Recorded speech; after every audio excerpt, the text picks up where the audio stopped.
They say that love is blind, but in Ngozi's case, love wasn't just blind, it was deaf, dumb, and wearing designer glasses. Because if love had eyes, it would have seen the danger that smiled too sweetly. If love had ears, it would have heard the lies hiding behind "Good morning, my queen." But love didn't. This isn't just a story about Ngozi.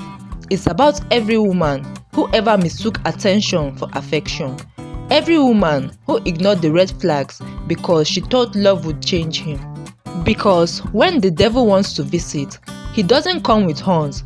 He comes with a neat haircut, a deep voice, and the promise of forever. But let me not jump ahead of the story. Ngozi, a young lady, was so beautiful. She was a lady whose beauty alone could stop traffic. But beauty wasn't enough. Life would later teach her that looks alone cannot stop pain.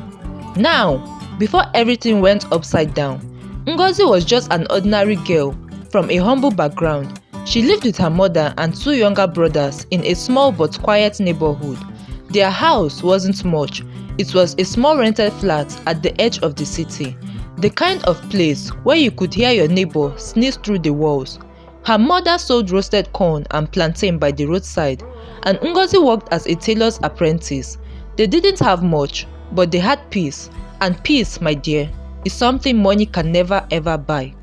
Until he showed up. His name was Ebuka, tall, handsome, and educated. The kind of man whose shoes alone could pay 3 months' rent. His car, clean. His words, even cleaner. He spoke with the kind of confidence that made women blush and mothers smile. The first day he came to their neighborhood, it was as if the sun got brighter. People peeked through their windows. Kids pointed at his car. Even the street dogs stopped barking for a moment. He stopped by Ngozi's mother's stand that day, smiling politely. "Good afternoon, ma," he said, in that smooth voice that could calm thunder. Mama Ngozi smiled back. "Good afternoon, my son. What should I serve you?" And that was how everything began. At first, he came once a week to buy roasted corn, then twice, then every day. He would compliment Mama Ngozi's cooking, buy extra for his office, and always smile at Ngozi. She noticed, of course, but she was shy, the kind of girl who hid her smile behind pain. He started talking to her, soft, kind conversations. "How's work? Have you eaten today? Why are you always frowning? You are too pretty for that." And before long, he started visiting her at the tailoring shop. He would sit there watching her sew, teasing her about her serious face. Soon, people started whispering, "Ngozi, this man likes you." She would just laugh and pretend not to care. But deep down, her heart was dancing azonto. You know how love can make even ordinary compliments sound like music. Ebuka was charming. He respected her mother. He bought small gifts for her siblings. He even helped fix a broken window in their house. Everyone said the same thing. "Ngozi, this one is husband material oh." And for a while, it really seemed so. He told her he worked with an international company, that he lived comfortably in the city. He said he was looking for a wife, not just a pretty face, but a good woman. And Ngozi, she fits the picture perfectly.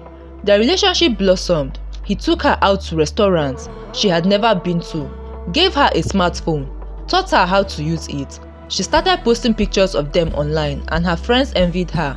Her mother prayed for him daily. "God bless this man who came to wipe away my daughter's tears." And for a moment, it truly felt like her prayers were answered. After a year of dating, Ebuka proposed.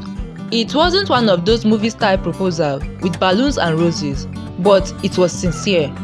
He knelt down, looked into her eyes and said, "Ngozi, I can't imagine my life without you. Please marry me." She cried tears of joy that day. Their wedding came a few months later, a simple but beautiful event. The bride, radiant. The groom, perfect. Their vows were emotional. People clapped, people cried, people said, "These two are meant for each other." But you see, sometimes the devil claps too. After the wedding, Ngozi moved to his apartment in the city. It was beautiful, a spacious, modern home with everything she ever wanted. She thought she had finally made it. The first few months were magical. He pampered her, bought her things, took her out, kissed her forehead every morning. She would call her mother and say, "Mama, my husband is the best thing that ever happened to me." But slowly, things began to change. It started with the little things, like how he stopped saying "I love you." Then, he would come back home late, smelling of strange perfume. At first, she didn't want to believe anything was wrong. Love can make you blind, remember? She told herself he was tired, overworked, maybe even stressed. But stress doesn't explain shouting. Stress doesn't explain insult. One night, over dinner, he said, "Ngozi, you really need to learn how to cook like a modern woman, not this village food every time." She laughed awkwardly. "But you used to love my food." He shrugged. People change. Days later, she asked for money for groceries. He frowned. "Ngozi, must you depend on me for everything? Can't you learn to manage?" She was shocked. "But I don't work, Ebuka. You told me not to. I told you not to embarrass me with small tailoring jobs, but you can at least manage a home better." That was the first night she cried in their marriage. From that day, the house began to feel colder. He would leave in the morning without a word, come back late, eating quietly, and go straight to bed. When she tried to start a conversation, he would snap, "Ngozi, please stop it. I am not in the mood." Weeks turned into months. He stopped giving her money. Her phone started ringing less. Her laughter disappeared.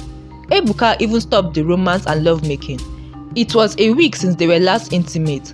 Ngozi would try her best to put him in the mood. She would shower with her nice expensive bathing soap, apply the body cream and cologne that smelled like flower. She did all this just to make her man attracted to her, but Ebuka wasn't moved at all. Another night, when she tried to touch him, he shouted, "Ngozi, Ngozi, how many times did I call you? Let me be. Do you know how stressful it is to spend the entire day just to put food on the table? And now I am in my own house. I'm supposed to be resting, but you have sworn not to allow me to have peace in this house. This is my last warning to you." He took his blanket and pillow and stormed out of the room angrily. Ngozi could not sleep that night. She cried like never before. She wondered what went wrong. This was not the man she married. How could someone so sweet turn out to be a monster? She spent the entire night recalling all the sweet things he did for her in the past. But now, everything was different. The next day, when Ebuka had left for work, Ngozi confided in her mother about what happened last night. She kept his bad behaviors a secret from her mother. She thought he would change. When she spoke to her mom over the phone, she was sobbing quietly. "Mama, I don't know if I have ever wronged Ebuka. He's a different person from the man I married. Anything I do for him now irritates him. He doesn't like my food anymore. The last soup I prepared for him, he insulted me and smashed the plate on the floor." Ngozi paused, trying to catch her breath. "Is this what marriage is all about, Mama? I'm losing my peace in this home." She cried bitterly, unable to hold back her emotions. Her mother told her to pray hard. "Be patient, my daughter. I know marriage is not easy, but prayers can conquer everything. I believe God can help you to work out your differences. I always pray for you, my child." As days passed, Ebuka kept more late nights outdoors. Sometimes he would come back home, drunk, smelling of alcohol and a feminine cologne. Ngozi never suspected he was involved with any other woman. How could he? Ebuka was anything but a womanizer. Every night, Ngozi would wake by midnight, saying her rosary, praying hard for a miracle. The same God that used Ebuka in the past to wipe her tears away could still deliver him from whatever was controlling him. "God, I need you in my marriage, now more than ever," she would pray with all sincerity. Then one day, something Ngozi never expected happened. As she was cleaning the living room, Ebuka's phone vibrated. Ebuka was at the backyard, drying his clothes. His phone unlocked on the table. She didn't mean to check, but the message flashed on the screen. "My love, I miss you dearly." Ngozi's heart skipped a beat. She unlocked the phone, hands shaking. Pictures, messages, voice notes, all from his ex, Amara. The same Amara he had told her was history. Ngozi read through the chat, tears streaming down her face. He called Amara my forever. He sent her money, the same money he refused to give Ngozi for her upkeep. The amount was huge, 100k, 200k, 500k. Ngozi sobbed bitterly. He promised her trips. He said, "I'll soon be done with Ngozi. You and I will move to Canada soon." Ngozi felt weak in the knees. She almost dropped the phone. Her heart broke in a silence that could kill. She dropped the phone back on the table. For the entire day, she acted abnormally. Silence so deep, she felt like she was losing her mind. Ebuka was done washing. He came to the room, showered, dressed up, sprayed his sweet-scented perfumes, and grabbed his phones, off to work. He didn't even notice the heartbroken expression on his wife's face. After all, she had slowly become a stranger to him. When he returned that night, she confronted him. The pain was too much for her fragile heart. She had to let out the pent-up heat. Ebuka, who is Amara? He didn't even flinch. He looked at her calmly and said, "So, you finally checked my phone. Good." Her voice shook. "You have been cheating on me?" He scoffed. "Ngozi, please don't make a scene. You should be grateful I married you at all. Do you think someone like me would normally look at someone like you?" She blinked, confused. "Someone like me?" He smirked. "A tailor's apprentice from a poor home. Ngozi, I was doing charity. You are not my type. You never were." Ngozi was speechless. All she could do was let the tears flow. She cried so much her head ached. And that night, he packed her things. He threw them into the living room and said, "Leave my house." She begged, she cried, but he didn't care. Love had turned into hate. Ngozi left the house in tears, clutching a small bag of clothes, her heart bleeding, her soul empty. She returned to her mother's home. People whispered, some pitied her. Her mother cried, but never stopped praying, "God, please heal my daughter." For months, Ngozi couldn't eat properly or smile. She blamed herself. She thought she wasn't good enough. But slowly, through her mother's prayers and her own strength, she began to rise again. She started sewing for people in the neighborhood. Word spread about her talent. Soon, she had more customers than she could handle. Then she opened a small boutique. Slowly, her confidence returned. Her beauty glowed again. But this time, not from love, but from peace. 2 years later, she gradually began to find herself again. She had moved on from Ebuka. She still remembered him, the haunting memories playing in her mind, like it all just happened yesterday. She would never forget him, but she chose to forgive herself and give way to healing. One bright Saturday morning, while cleaning the house and listening to the radio, she heard, "Breaking news!